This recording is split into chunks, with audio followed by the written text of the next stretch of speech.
আসসালামু আলাইকুম। আমরা এক গহীন জঙ্গলের মধ্যে আছি।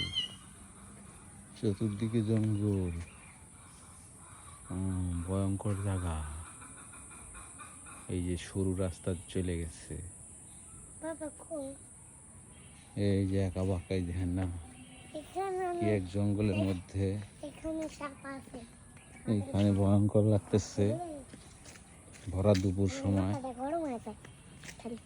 আমি আর আমার ছেলে এখানে একটু হাঁটলাম ঠান্ডা মনে করে, কিন্তু ভিতরে কিছু দূর যাওয়ার পরে ভয়ে আতঙ্ক লেগে গেল।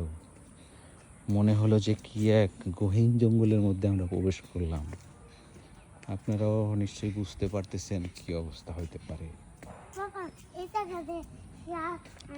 তাই জায়গাটা খুব ভালো লাগলো, তো তাই ভিডিও করলাম।